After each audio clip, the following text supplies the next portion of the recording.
তোমায় দেখলে মনে হয় শেফালির মায়ের সাথে কতদিন আগে ছিল পুলিশ, ঠিক আছে? আর যদি একবার ঈশার পর স্টার জলসাত বসে তে সব শেষ। আর এই ডিসেল লাইনের কারণে স্বামীর সেবা এখন মহিলারা করে না। স্বামী যদি আসে বলে লিটনের মা এরা ওই গামছাটা দেও তো, টয়লেটে যাব, বাপ রে বাপ গামছা দেওয়া লাগবে, কোন দেশের বাদশা আসছে, যাও তো গামছা নিয়ে যাও তো। যদি বলে আচ্ছা আমি গামছা নিচ্ছি না, টেপটা চালু করে পানিটা একটু বালতিটা ভরায় দাও, লুলা আছে দাসিপ আছে চাকরি নিয়ে আইছে, কথা কয় না? হাই রে ভাই, এরকম বোঝ আর ভাগ্যে জুটছে ওই দুনিয়াতে জাহান্নামত আছে, কথা কন ঠিক কিনা? এরপরে গোসল টোসল করছেন, ভুল করে লুঙ্গি থুয়ে গেছেন, যদি খালি একবার ডাক দেন লিটনের মা লুঙ্গিটা দাও, লুঙ্গি নেওয়ার কথা মনে থাকে না, কোন দিকে যে মন থাকে, বাড়িতে আসলে কিছু হুঁশ পায় না, একেবারে ইটা করো উটা করো, এক ঘরে আমাকে বসে থাকবার দেয় না, মনে হয় দাসী বান্দি করার জন্য আর বাড়িতে আসছি, কপালটাই শেষ, এই এর সাথে বিয়ে হয়। আপনি কবেন একটা, ওরা কয় 10টা। আর মহিলাদের সাথে কথা বলে দুনিয়ার কোন পুরুষ আজ পর্যন্ত জিতেনি, কথা হয় না? আপনাদের এরকম অবশ্য বউ পাননি। তা মা বোনদেরকে বল, মা স্বামীর সেবা করবেন না করবেন কার? স্টার জলসা এসে মা বোনদের ধ্বংস করে ফেলেছে, কথা বলেন ঠিক কিনা? এদেরকে বুঝাইছে যে একটা স্বামী চলে যাবে, আরো গুলো লাইনে আসে, কথা কন? এই জন্য মনে রাখবেন, সুন্দরী মেয়ের রূপের অহংকার দেখায়, কিন্তু কালো মেয়ের গুণ আছে, কথা কন না? কালো মেয়ে চিন্তা করে বাপ মাও কষ্ট করে একটা জুটে দিছে, এ স্বামী যদি মোর চলে যায় তাহলে এই জীবন আর স্বামীর হবি না, অতএব মারুক কাটুক অপমান করুক কষ্ট দেখ, স্বামীর ঘর ছাড়ে না। কিন্তু চামড়া যদি সুন্দর হয়, খাইলাম না তোর ভাত, কত মিস কল দেয় আমি ধরি না, আজ থেকে ধরবো, কথা কয় নাকি? ওই যে চামড়া যে সুন্দর, বোঝেন নাই? যে যত সুন্দরী তার ভিতর তত বান্দরী স্বভাব, এক কথা কন না? রাগ করতেছেন নাকি? আজকে এগুলো বলাও যায় না। দেখেন তো বাংলাদেশের সুন্দরীদের দিকে তাকায় দেখেন তো, যারা ভাইরাল সুন্দরী, স্বামী কয়টা হিসেব নিকেশ করে শেষ করতে পারবেন? কথা কন না কে? ও বাপ রে বাপ, রূপের অহংকার। আল্লাহ হেদায়েত দান করুক, জোরে বলো না আমিন। মা বোনদেরকে বলো, মা স্বামীর সেবা করবেন, স্বামীর মন খুশি করবেন। একটা স্বামীর মন খুশি করতে পারেন আপনি কেমন বউ?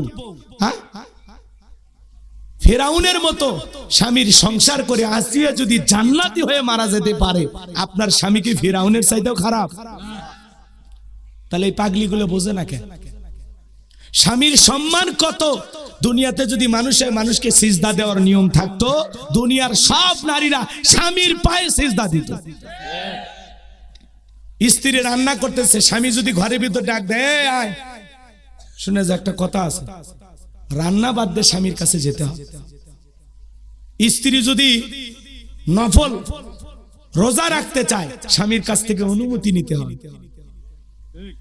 যে আগামীকালকে আমি নফল রোজা রাখতে চাচ্ছি, কারণ দিনের বেলায় যদি স্বামীর মন চায় আমি বিবিকে ভালোবাসবো, আর সেই সময় যদি বলে আমি রোজা আছি, তখন স্বামী মনে কষ্ট পাবে। এই জন্য কোন মহিলা যদি নফল রোজাও রাখতে চায়, আগের দিন রাতে স্বামীর কাছ থেকে পারমিশন নিয়ে নফল রোজা রাখা লাগে। তাহলে স্বামীর দাম কত পাগলি বোঝে, আর কথা কয় না কেন?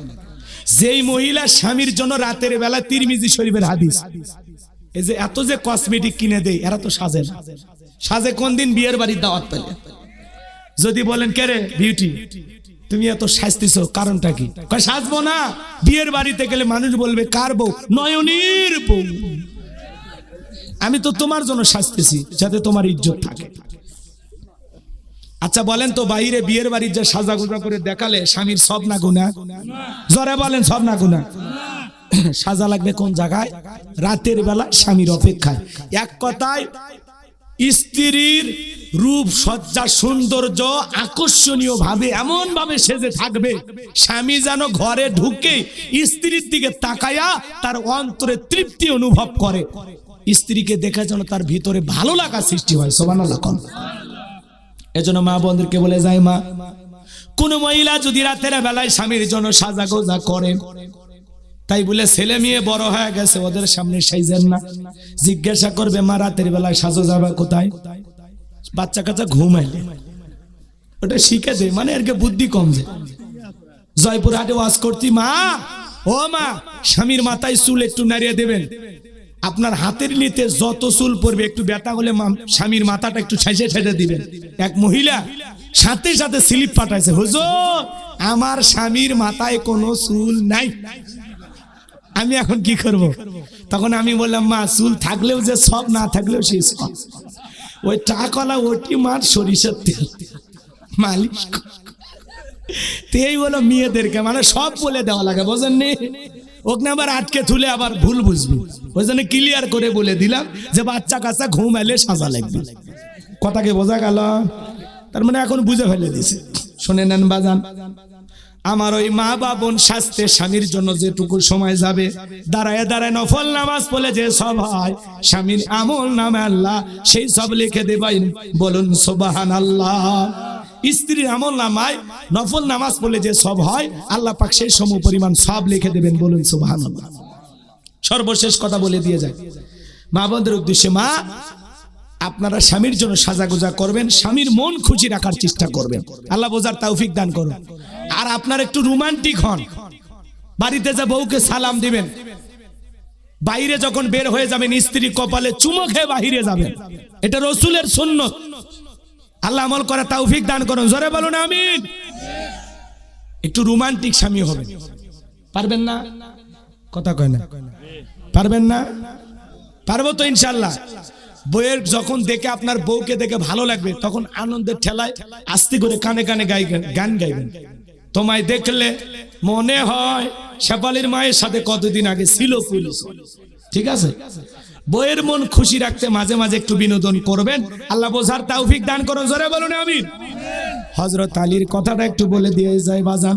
হযরত আলী ডেকে বলে, আমর রে তোর যদি সাহস থাকে খালি দাগটা পার হয়ে দেখা। হযরতে আলী যখন এইভাবে হুঙ্কার দিয়েছেন, ছোট মরিচের ঝাল বেশি, এইবার হযরত আলী তাকায়া দেখে আমরের কাঁধে থাকা 3.5 মণ ওজনের তরবারি আল্লাহ কাঠের তক্তা বানাইয়া দিয়েছে। সুবহানাল্লাহ বলবেন না? এইবার হযরত আলী তাকায়া দেখে আমর এক পা আসে 3 পা পিছে যায়, আগাইতে আগাইতে যখন দাগ বরাবর এসেছে, হযরত আলী শুধু ওই আমরের কাঁধ বরাবর তরবারি ঠেকাইছে। তরবারি ঠেকাইতে দেরি, দেহ থেকে আল্লাহ কাল্লাটা ফেলাইতে দেরি করে নাই। আল্লাহু আকবার বলেন। রসুলের কাল্লা নেবে ওর কত বড় সাহস! এজন্য আল্লাহ রসুলের কাছে পৌঁছার আগেই ওর দেহ থেকে কাল্লাটা আলাদা করে দিয়েছে। আল্লাহু আকবার বলেন।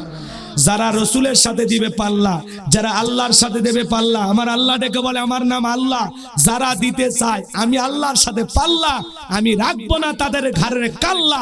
চিৎকার মেরে বলেন সুবহানাল্লাহ। আল্লাহর সাথে পাল্লা দিয়া দুনিয়ার জমিনে কেউ টিকে থাকতে পারে? এজন্য সব জালেমদের পরিণতি পরাজয়, ইসলাম আলাদের হবে বিজয়, বিজয় আমাদের হবে ইনশাআল্লাহ।